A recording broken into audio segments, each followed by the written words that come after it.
पटना के एक बड़े निजी अस्पताल की लापरवाही के कारण पटना उच्च न्यायालय की एक महिला अधिकारी की मौत हो जाती है। इस घटना ने एक बार फिर से बिहार के स्वास्थ्य व्यवस्था पर गहरा प्रश्न चिन्ह खड़ा किया है। इस मामले को लेकर नागरिक सरोकारों के लिए काम करने वाली संस्था सिटीजन्स फोरम ने गांधी मैदान पटना से पटना कलेक्ट्रेट तक न्याय मार्च निकाला और पटना समाहर्ता के समक्ष जोरदार प्रदर्शन किया। नमस्कार, जनशक्ति का डिजिटल प्लेटफॉर्म देख रहे हैं आप। मैं अभिषेक कुमार। पटना के ज्योतिपुंज अस्पताल की कथित लापरवाही के कारण उच्च न्यायालय पटना की एक महिला अधिकारी काजल मिलन की प्रसव के कुछ घंटों बाद ही अस्पताल में मृत्यु हो जाती है। बात बीते 14 जुलाई की है। काजल मिलन को पटना के ज्योतिपुंज अस्पताल में प्रसव के लिए भर्ती कराया गया। परिजनों का आरोप है कि प्रसव के कुछ घंटों बाद उनकी स्थिति लगातार बिगड़ती गई, लेकिन डॉक्टर शिप्रा सिंह और ज्योतिपुंज अस्पताल प्रबंधन ने उनकी गंभीर हालत को नजरअंदाज कर दिया। मृतका काजल मिलन के भाई डॉक्टर मनीष का कहना है कि वो लगातार 3 घंटे तक डॉक्टर से देखने आने का गुहार लगाते रहे। डॉक्टर शिप्रा अस्पताल परिसर में मौजूद थी, लेकिन वो मरीज को देखने नहीं आई। वे दर्द में तड़पती रही, पर समुचित चिकित्सा नहीं मिला। अंततः उनकी दुखद मृत्यु हो गई। इसमें सबसे ज्यादा चौंकाने वाला बात यह है कि जब मृतका के भाई डॉक्टर मनीष कुमार ने जवाबदेही की मांग की तो कथित तौर पे उनके साथ मारपीट की गई। उसके बाद अस्पताल प्रबंधन ने परिजनों पर ही SC/ST एक्ट में फर्जी मुकदमा दर्ज करवा दिया। सिटीजन्स फोरम के प्रदर्शन में काजल मिलन के भाई डॉक्टर मनीष भी शामिल थे। उन्होंने क्या कुछ कहा है, आइए पहले सुनते हैं। मेरा नाम डॉक्टर मनीष हुआ सर। मैं काजल का भाई हूँ और ये मामला 14 जुलाई का मामला है और मेरी बहन पटना हाई कोर्ट में ASO के पोस्ट पे थी और तकरीबन 9 साल के बाद उसे माँ बनने का सुख मिला था। पूरा परिवार काफ़ी खुश था। हम लोग बहुत दिनों के बाद खुशियाँ घर में आ रही थी और ये सोचते हुए कि ज्योतिपुंज अस्पताल काफ़ी अच्छा अस्पताल है। सब लोग यहाँ जानते थे। ऐसा हमारी भी गलतफहमी थी कि हम ऐसा जानते थे और डॉक्टर शिप्रा सिंह से उसका ट्रीटमेंट पिछले 7-8 महीने से चल रहा था। ठीक, और 14 तारीख को उसका ऑपरेशन होना था। हम लोग ने एडमिट करवाया। 1:50 पे उसे अंदर लेके जाते हैं ऑपरेशन थिएटर में। 2:07 पे उसे 2 जुड़वा बच्ची की प्राप्ति होती है। काफ़ी खुश थे। 9 साल के बाद बच्चा हुआ, लक्ष्मी आई थी। लिटरली हम लोग बहुत खुश थे सर, बहुत खुश थे। 2:15 पे हमारी बहन को वापस लेके आते हैं बेड पे। तो जब मैं नीचे बिलिंग्स वगैरह करवा रहा था, जब मैं वापस ऊपर आया तो मुझे थोड़ा अटपटा लगा कि 25 मिनट में कैसे कोई डॉक्टर ऑपरेशन थिएटर ले जा करके एनेस्थीसिया दे करके उसे इंसीजन दे करके उसकी डिलीवरी कर करके फिर उसमें स्टिच कैसे लगा सकता है। नॉर्मली हम किसी ड्रेसिंग करवाने भी जाते हैं तो हमें 15 से 20 मिनट का टाइम लगता है। आप खुद डॉक्टर हैं? मैं खुद डॉक्टर हूँ। तो मुझे थोड़ा लगा वहाँ पे तो बट मुझे लगा कि हो सकता है मे बी गायनी डिपार्टमेंट अलग है। मैं फेशियल सर्जन हूँ तो मुझे लगा कि भाई मेरा डिपार्टमेंट हो सकता है मे बी कुछ ऐसी टेक्निक आ गई होगी तो फास्ट हुआ होगा। That's it. तो उसके आधे घंटे के बाद उसको पेन होना स्टार्ट हुआ। तो हम गए नर्सेज के पास कि मैम पेन हो रहा है। वो बोली कि सर ये एनेस्थीसिया का इफेक्ट है, वो कम हो रहा है इसलिए पेन हो रहा है, नॉर्मल है, ठीक हो जाएगा। उसके आधे घंटे 1 घंटे के बाद उसे पेन काफ़ी सीवियर होने लगा, काफ़ी ज़्यादा दर्द होने लगा। बोली भी हमें कि भैया अब काफ़ी दर्द हो रहा है। तो हम गए नर्स के पास कि मैम उसे काफ़ी दर्द हो रहा है। वो बोली कि और वो फिर आकर के पेन किलर लगाती है। 3 से लेकर के 7 बजे तक सर 4 घंटे वो पेन दर्द से तड़पती रही। हम पूरे परिजन गुहार लगाते रहे नर्स से कि आप मैम को बुलाइए, डॉक्टर शिप्रा सिंह को बुलाइए, क्योंकि उन्होंने ही ऑपरेट किया है, वो बेहतर जान सकती है इस चीज़ को। लेकिन आप बिलीव नहीं करेंगे, वो कैंपस में थी, वो अपने चैम्बर में बैठी हुई थी, AC रूम में बैठी थी, लेकिन उस डॉक्टर को, उस राक्षस को ये नहीं समझ में आया कि किसी की बहन, किसी की माँ मर रही है। वो 4 मिनट के लिए भी आ जाती ना तो शायद आज हमारी बहन बच जाती, शायद किसी की माँ बच जाती, किसी की पत्नी बच जाती सर। वो 4 मिनट भी उसके पास समय नहीं है एक आम पेशेंट्स के लिए। वो नहीं आई एंड फाइनली 7:15 पे हमारी बहन इस दुनिया से चली गई सर। और जाने के बाद भी जब हम उनसे मिलने के लिए गए कि भाई आप आई क्यों नहीं, क्योंकि हमारी पूरी दुनिया ख़त्म हो चुकी थी। सुबह तक जो खुशी का माहौल था वो शाम तक बिल्कुल सब लोग बेतहाश थे। माँ मेरी ज़मीन पे पड़ी हुई थी, बच्चियाँ रो रही थी, सब लोग, इसका बुरा हाल था उनके हस्बैंड का, सब लोग हम लोग का पूरा ख़राब था सर। हम गए उनसे मिलने के लिए, मैं गया उनसे मिलने के लिए, मैम आप प्लीज़ बाहर आओ। मैं रिस्पेक्ट से ही मिलने के लिए गया। वहाँ पे 40-50 बाउंसर्स बुला के रख ली थी, सब बंदूकधारी बाउंसर, सबके पास बंदूकें, बंदूकधारी। ये हॉस्पिटल है, ये हॉस्पिटल है, वहाँ वार जोन छिड़ा हुआ था, युद्ध चल रहा था, और ये बाउंसर्स बुलाए किसके लिए थे? ये पुलिस, पूरा का पुलिस तंत्र बुलाया किसके लिए था? एक भाई के लिए, एक हस्बैंड के लिए, एक माँ के लिए, एक बाप के लिए 70 ये 4 आदमी के लिए 100 पुलिस वाले, सब एसएसपी एसपी सब लोग वहाँ थे। एसपी साहिबा वहाँ थी, एसके पुरी थाना के एसएचओ वहाँ थे, सब इंस्पेक्टर्स भरे, सब लोग आए हुए थे, बाउंसर्स थे, और हमें रोक रहे थे। एंड इस हाथापाई में फाइनली हमें चोट, मुझे मेरे पैर में 8 टाके लगे हुए हैं, 8 टाके लगे मेरे पैर में। मेरे फादर को चोट आई है, हम सबको चोट आई है। एंड फाइनली इसके बाद फिर जब रात के 2, ढाई 3 बजे के आसपास में, 2:30 बजे के आसपास में हमारी बहन की बॉडी को ये लोग बाहर निकाल के रख देते हैं, तब लेके जाइए पोस्टमार्टम से। और हमने एफआईआर दर्ज करवाया, तो एफआईआर मैंने खुद एफआईआर दर्ज करवाया, मैंने लिखा it's a unintentional murder. But वहाँ पे जो एसके पुरी थाना के जो एसएचओ हैं, उनके हस्तक्षेप से ये हुआ कि उस धारा को कम करके सेक्शन 106 लगवाया गया। एक मामूली मेडिकल नेग्लिजेंस जिसमें कुछ नहीं है। आप सोचिए कि उस 15 तारीख को पोस्टमार्टम हुआ है सर, और आज 30 तारीख होने वाला है, आज तक पोस्टमार्टम रिपोर्ट्स नहीं आए, रिपोर्ट्स आए ही नहीं है। हम दर बदर भटक रहे हैं कि रिपोर्ट्स के, लेकिन रिपोर्ट्स नहीं आए, रिपोर्ट्स आए ही नहीं। अब ये चीज़, अब जब हम केस करने गए तो एक दिन के बाद पता क्या चलता है कि हमारे पूरी फैमिली के ऊपर उन्होंने काउंटर केस कर दिया, SC/ST एक्ट लगवा दिया पूरी फैमिली के ऊपर। अब सोचिए कि अब हम सर अपनी बहन का रिचुअल्स आप किसी नर्स के थ्रू बदला लेने के लिए, तुम्हारी हिम्मत कैसे होगी हम पे केस करने की? मुझे थ्रेटनिंग कॉल्स आ रहे हैं क्योंकि केस मैंने किया है। मुझे ऐसा उन्होंने दुरुपयोग किया। हाँ बिल्कुल सर, बिल्कुल। वो लोजपा रामविलास के वो मेंबर हैं, उनको टिकट मिल चुका है। हाँ, डॉक्टर अभिषेक सिंह जो उनके हस्बैंड हैं, हॉस्पिटल के ओनर वही हैं। और वही हैं डॉक्टर अभिषेक सिंह, वो ऑनर हैं, वो लोजपा रामविलास के मेंबर हैं। उनको टिकट मिलने वाला है इस बार, जो मुझे पता चला है, असेंबली का। एक अलग ही रुतबा, एक अलग ही रौब झाड़ते हैं ये डॉक्टर्स। 40-50 बाउंसर लेके घूमते हैं कि आप किसी के साथ हो, कुछ भी हो जाएगा, हम मार देंगे, लेकिन तुम्हारी हिम्मत नहीं कि हमें तुम रिटर्न में कुछ पूछ सको। वही चीज़ हमारे साथ हुआ सर।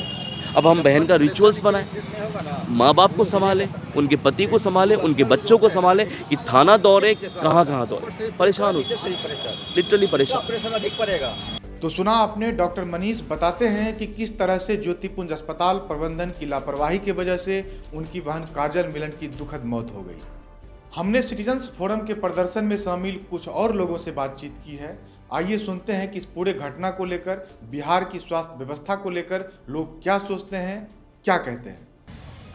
पटना के ज्योतिपुंज हॉस्पिटल में डॉक्टर शिप्रा सिंह के अंडर में पटना हाई कोर्ट की कर्मचारी काजल मिलन का सिजेरियन डिलीवरी से जुड़वा बच्चा हुआ, और बच्चा होने के बाद वो लगातार 5 घंटे तक दर्द से कराहती रही, अनबियरेबल पेन था।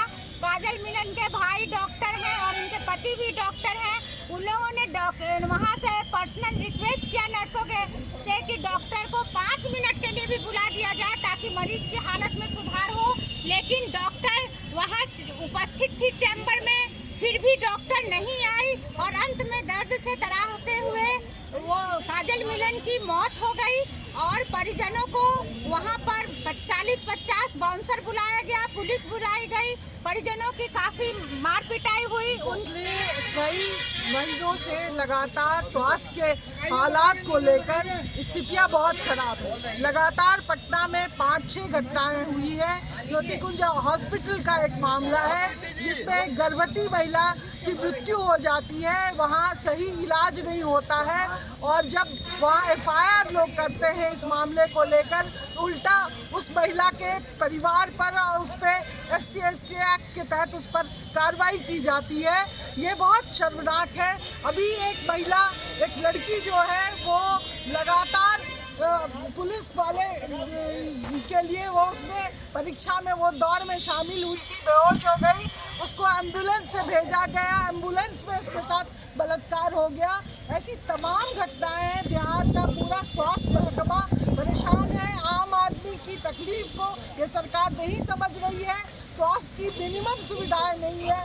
पटना PMCH जैसे बड़े अस्पतालों की हालत खराब है, और जो इस तरह के प्राइवेट इंस्टीट्यूशन है वो लोगों से मनमानी पैसा वसूल लेते हैं। इन तमाम चीज़ों के खिलाफ आज सिटीजन फोरम और संगठनों की तरफ से आज हम इकट्ठा हुए हैं और इसके खिलाफ हम आंदोलन करेंगे। हम ये मांग कर रहे हैं कि सरकार ज्योति कुंज हॉस्पिटल पर कार्रवाई करे और स्वास्थ्य गरीबों के लिए हो, स्वास्थ्य की पूरा फैसिलिटी गरीबों के लिए हो, ये सुनिश्चित करें। हॉस्पिटल, नर्सिंग होम में जनता का शोषण हो रहा है, उनके साथ लगातार बदतमीजी और उनका इलाज नहीं किया जा रहा है और सरकारी अस्पताल का भी वही हाल है। तो जब पटना राजधानी का ये हाल है तो फिर बिहार के बारे में हम सोच सकते हैं कि जनता कितनी त्रस्त है। इस सारे मुद्दे को लेकर हम आज यहाँ जमा हैं और हम अपना विरोध प्रकट कर रहे हैं। और सिर्फ एक हॉस्पिटल की भी बात नहीं, आज पूरा जो इलाज व्यवस्था है उसको निजीकृत किया जा रहा है, निजी पूंजी के हाथ में दिया जा रहा है। सरकारी संस्थानों को, सरकारी अस्पतालों को जानबूझ करके पंगु बनाया जा रहा है, ख़त्म किया जा रहा है और पूरी की पूरी जो स्वास्थ्य व्यवस्था है वो आम आदमी के हाथ से, गरीबों के हाथ से, मजदूरों के हाथ से निकल चुकी है। आज इंश्योरेंस सेक्टर के हाथ में सारी चीज़ें चली जा चुकी हैं और वित्तीय पूंजी का पूरा ये खेल है। वित्तीय पूंजी ही नियंत्रित कर रही है किसका इलाज होगा, किसका इलाज नहीं होगा। करोड़ों का इंश्योरेंस कराने के बाद भी आज आम लोगों को इलाज नहीं मिल रहा है। ये मामला केवल एक व्यक्ति या एक हॉस्पिटल तक सीमित नहीं है, ये पूरी सार्वजनिकरण करने की मांग करता है और तभी जो है इस मामले का कोई समाधान सकता है। प्रदर्शन के दौरान सिटीजन्स फोरम की एक 5 सदस्यीय प्रतिनिधिमंडल जिला अधिकारी की अनुपस्थिति में एडीएम कानून व्यवस्था को ज्ञापन सौंपा, जिसमें प्रमुख मांगे लापरवाही के लिए डॉक्टर व अस्पताल प्रबंधन के खिलाफ कार्रवाई की मांग, परिजनों पर से जो अस्पताल प्रबंधन ने फर्जी मुकदमा करवाया है उस मुकदमा को वापस करने की मांग और बिहार की स्वास्थ्य व्यवस्था में जरूरी सुधार की मांग की है। कि आइए, डॉक्टर साहिबा नीचे थी चैम्बर में मौजूद, लेकिन 4 घंटे तक इन लोगों ने मशक्कत वो करते रहे। डॉक्टर आए देखने को नहीं, अंततः वो तड़पते हुए, चिल्लाते हुए उसी हॉस्पिटल में उसने दम तोड़ दिया।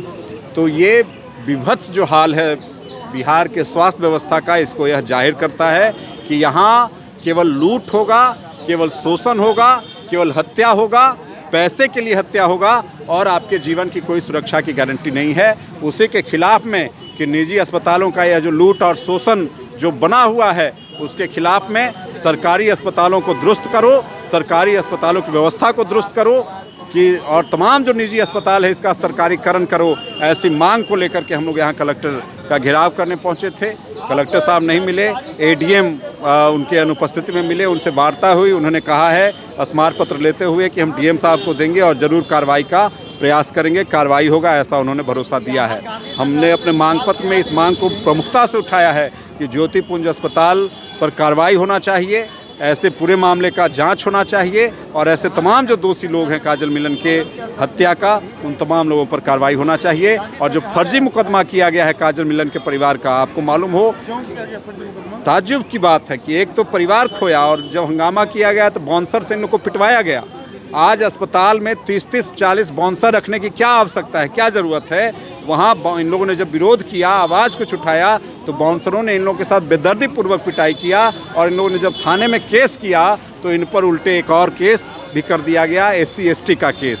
तो यह हाल है कि आपका जान भी हम लेंगे, विरोध कीजिएगा तो आपको पीटेंगे भी और जब आप केस कीजिएगा तो हम भी आप पर यातना वाला, जुल्म ढाने वाला आप पर हम वो केस करेंगे। इस तरह की व्यवस्था यहाँ बनी हुई है, उसी के खिलाफ में हम लोग आज प्रदर्शन किए हैं और हमारी लड़ाई तब तक जारी रहेगी जब तक ऐसे मसलों पे सरकार कार्रवाई नहीं करेगी, प्रशासन कार्रवाई नहीं करेगी, तब तक हमारी लड़ाई जारी रहेगी। विश्वजीत कुमार, जिला सचिव CPI पटना।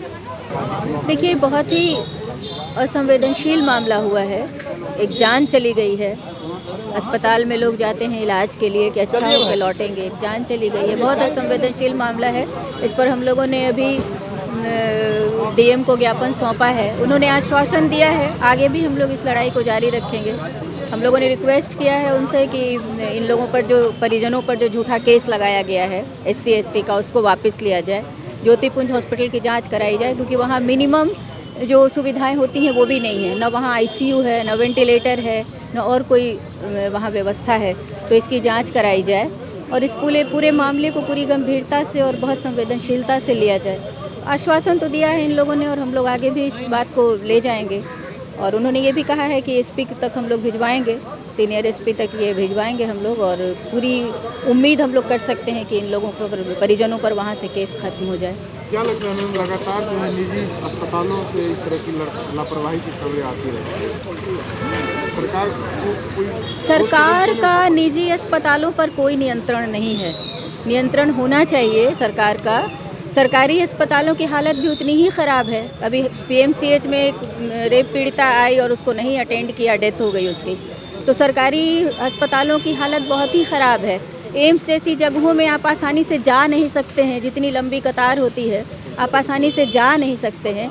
तो लोग परेशान होकर के निजी अस्पतालों में जाते हैं कि बेहतर सुविधा मिलेगी, और इसका ये लोग मनमाना फ़ायदा उठाते हैं। पैसे से भी फ़ायदा उठाते हैं और बाकी चीज़ों से भी फ़ायदा उठाते हैं, फैसिलिटीज़ में भी उठाते हैं। तो ये बहुत ही गंभीर हालत है और सरकार को इस पर नियंत्रण करना चाहिए और लोगों को स्वास्थ्य सुविधा, जितने ज़्यादा लोगों को संभव हो स्वास्थ्य सुविधा सरकारी खर्चे पर, सरकारी दर पर उपलब्ध कराना चाहिए। ये एक मतलब एक मिनिमम आप कह सकते हैं कि एक न्यूनतम अधिकार है ये जनता का, लोगों का, कि सरकार से इतनी उम्मीद, पढ़ाई का हो गया, सेहत का हो गया, इन सब मामलों पर सरकार को अंकुश रखना चाहिए। चाहे वो निजी स्कूलों का मामला हो, उस पर भी सरकार ने किया, लेकिन इस पर ये स्वास्थ्य सेवा तो बहुत ही गंभीर इशू है और इस पर तो एकदम करना चाहिए सरकार को, अंकुश लगाना चाहिए। जहाँ भी इस तरह की मिनिमम फैसिलिटी भी जिन हॉस्पिटल्स में नहीं है, प्राइवेट हॉस्पिटल्स में, उनको बंद किया जाना चाहिए। प्रीति सिन्हा, सह संयोजक, सिटीजन फोरम। काजल मिलन की मौत सिर्फ एक महिला की मौत नहीं है, यह एक आईना है जिसमें हमारी चिकित्सा व्यवस्था का सबसे क्रूर और संवेदनहीन चेहरा साफ दिखता है। जब एक पढ़ी लिखी जागरूक महिला अफसर भी सिस्टम की लापरवाही का शिकार हो सकती है तो आम नागरिक कितने असुरक्षित हैं। निजी अस्पतालों में जहां इलाज सेवा नहीं बल्कि मुनाफा कमाने की मशीन बन चुका है, वहां मानवीय संवेदना रोज कुचली जाती है। यह मौत नहीं, एक नैतिक अपराध है जिसमें डॉक्टरों से लेकर सिस्टम तक हर स्तर पर जवाबदेही तय होनी चाहिए। आपने हमारे पूरी रिपोर्ट को देखा, इसके लिए आप सबों का आभार। जनपक्षीय पत्रकारिता के लिए हमें आपका सहयोग बेहद जरूरी है। फेसबुक पर जनशक्ति डिजिटल के पेज को लाइक और फॉलो करें, साथ ही यूट्यूब पर भी सब्सक्राइब करें। मिलेंगे फिर किसी अन्य रिपोर्ट में, तब तक के लिए बहुत बहुत धन्यवाद।